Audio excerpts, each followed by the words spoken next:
નમસ્કાર મિત્રો, જય હિન્દ, જય ભારત। આપ સૌનું સ્વાગત છે આપણી પોતાની યુટ્યુબ ચેનલ ગુજરાત અપડેટમાં। તો મિત્રો, આજનો આ વિડીયો ખાસ કરીને સૌરાષ્ટ્રના ખેડૂતો માટે ખૂબ જ મહત્વપૂર્ણ છે, કારણ કે તાજેતરમાં ગુજરાત વિધાનસભાના બજેટ સત્રમાં એક ઐતિહાસિક નિર્ણય લેવામાં આવ્યો છે। જી હા મિત્રો, એક એવો નિર્ણય જે સીધો ખેડૂતોના હક અને જમીન સુરક્ષા સાથે સીધો સંબંધ ધરાવે છે। આ નિર્ણય મુજબ જો કોઈ ખેડૂતની જમીન ગેરકાયદેસર રીતે અન્ય કોઈના નામે થઈ ગઈ હોય તો હવે માત્ર 3 મહિનાની અંદર મૂળ ખાતેદારને જમીન પરત કરવાની જોગવાઈ કરવામાં આવી છે। આ વિડીયોમાં આપણે વિગતવાર સમજીશું કે આ સુધારો કયા કાયદામાં કરવામાં આવ્યો છે, આની પહેલાં શું જોગવાઈ હતી અને હવે શું બદલાયું છે, અને સૌથી મહત્વનું કે આ જે થયું છે તેનાથી ખેડૂતોને શું ફાયદો થવાનો છે। તો મિત્રો, વિડીયોને અંત સુધી જરૂરથી જોતા રહેજો, તમામ માહિતી મેળવી લઈશું। પરંતુ એ પહેલાં જો તમે અમારી ચેનલને હજી સુધી સબસ્ક્રાઇબ નથી કરી તો અત્યારે જ સબસ્ક્રાઇબ કરી લેજો, જેથી તમને જમીનને લગતી કોઈ પણ માહિતી મળી રહે। તો મિત્રો, સૌરાષ્ટ્ર માટે ખાસ કાયદામાં સુધારાની વાત કરીએ તો ગુજરાત વિધાનસભામાં સૌરાષ્ટ્ર ઘરખેડ ગણોત વ્યવસ્થા પતાવટ અને એગ્રીકલ્ચર લેન્ડ ઓર્ડિનન્સ 1949ની કલમ 75 અને 75A માં મહત્વપૂર્ણ સુધારો કરતી બિલ બહુમતીથી પસાર કરવામાં આવ્યું છે। આ સુધારા બાદ હવે સૌરાષ્ટ્ર વિસ્તારમાં જમીન વ્યવહારોમાં વધુ પારદર્શિતા આવશે અને વર્ષોથી ચાલતી કાયદાકીય ગૂંચવણો દૂર થશે। રાજ્ય સરકારે જણાવ્યું છે કે ઘણા કિસ્સાઓમાં ખેતીની જમીન ગેરકાયદેસર રીતે બિનખેડૂતો લોકો અથવા તો સંસ્થાઓના નામે ટ્રાન્સફર થઈ જતી હતી, પરંતુ તેની સામે ઝડપી અને સ્પષ્ટ કાર્યવાહી માટે કાયદામાં પૂરતી સ્પષ્ટતા ન હતી। આ ખામીને દૂર કરવા માટે આ જ સુધારો લાવવામાં આવ્યો છે। મિત્રો, હવે વાત કરીએ હાલની પરિસ્થિતિ શું હતી તેના વિશે। તો મિત્રો, હાલ ગુજરાતમાં જમીન સંબંધિત 3 અલગ અલગ કાયદા અમલમાં છે, જેમાં પહેલો કાયદો છે Gujarat tenancy and agriculture land act 1948। બીજો કાયદો છે સૌરાષ્ટ્ર ઘરખેડ ગણોત વ્યવસ્થા પતાવટ એન્ડ એગ્રીકલ્ચર લેન્ડ ઓર્ડિનન્સ 1949 અને ત્રીજો કાયદો છે Gujarat tenancy and agriculture lands એટલે કે વિદર્ભા એન્ડ કચ્છ એરિયાસ એક્ટ 1958।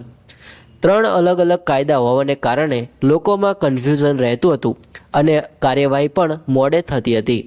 ખાસ કરીને સૌરાષ્ટ્ર વિસ્તારમાં લાગુ પડતા 1949ના કાયદાની કલમ 75 હેઠળ માત્ર અનઅધિકૃત કબજો દૂર કરવાની જ જોગવાઈ હતી, પરંતુ ગેરકાયદેસર રીતે થયેલી જમીન તબદીલી રદ કરવામાં અને મૂળ ખાતેદારને પરત આપવા માટે સ્પષ્ટ પ્રક્રિયા ન હતી।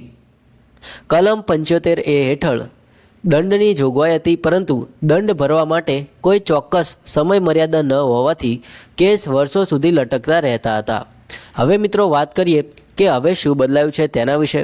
તો મિત્રો, હવે આ સુધારા મુજબ કલેક્ટર સાહેબ સ્વપ્રેરિત રીતે SUO મોટો અથવા તો કોઈ હિતધારક વ્યક્તિની અરજીના આધારે કાર્યવાહી શરૂ કરી શકાશે। મિત્રો, જો તપાસમાં સાબિત થાય કે જમીનની તબદીલી ગેરકાયદેસર છે તો કલેક્ટર 3 મહિનાની અંદર જમીન મૂળ વેચનાર ખેડૂતને પરત કરવાનો આદેશ આપશે। ખરીદદારે નક્કી કરેલી મુદતમાં જમીન પરત કરવી ફરજિયાત રહેશે। જો સમય મર્યાદામાં જમીન પરત ન કરવામાં આવે તો જમીન સરકારમાં નિહિત થશે અને તે સરકારી પડતર જમીન તરીકે ગણાશે। આવી જમીનનો ઉપયોગ સરકાર શાળા, હોસ્પિટલ, રસ્તા અને અન્ય જાહેર હિતના કામ માટે કરી શકશે। મિત્રો, હવે વાત કરીએ દંડ અંગેની જોગવાઈ એટલે કે દંડ અંગેની નવી જોગવાઈ વિશે। તો કલમ 75A હેઠળ પણ મહત્વપૂર્ણ સુધારો કરવામાં આવ્યો છે। હવે જો બિનખેડૂત વ્યક્તિ કે સંસ્થાના નામે ખેતીની જમીન ગેરકાયદેસર રીતે ટ્રાન્સફર થઈ હોય તો તે વ્યક્તિએ જમીનની પ્રવર્તમાન જંત્રી કિંમતની 3 ગણી રકમ ભરવી પડશે, માત્ર 1 મહિનાની અંદર દંડ રૂપે ભરવી પડશે અને જમીન મૂળ ખેડૂત ખાતેદારને પરત કરવી ફરજિયાત રહેશે। આથી બિનખેડૂતો દ્વારા ગેરકાયદેસર રીતે જમીન ખરીદવાના કિસ્સાઓ અસરકારક અંકુશ આવશે। હવે મિત્રો, વાત કરીએ મહત્વના મુદ્દા પર, જે છે કે ખેડૂતોને આનાથી શું ફાયદો થશે।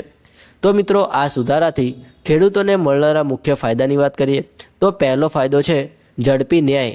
એ પણ માત્ર 3 મહિનામાં જમીન પરત થશે. બીજો ફાયદો કે કાયદાકીય સ્પષ્ટતા, ગૂંચવણનો અંત આવશે. ત્રીજો ફાયદો કે સમય મર્યાદા નક્કી, જ્યાં મિત્રો કેસ હવે વર્ષો સુધી નહીં લટકે. ચોથો ફાયદો એ થશે કે બિન ખેડૂતો માટે કડક દંડ એટલે કે ગેરકાયદેસર ખરીદીમાં ઘટાડો થશે. પાંચમો ફાયદો કે રાજ્યભરમાં એકરૂપતા એટલે કે અન્ય ગણોત કાયદા સાથે સુસંગતતા પણ આવશે.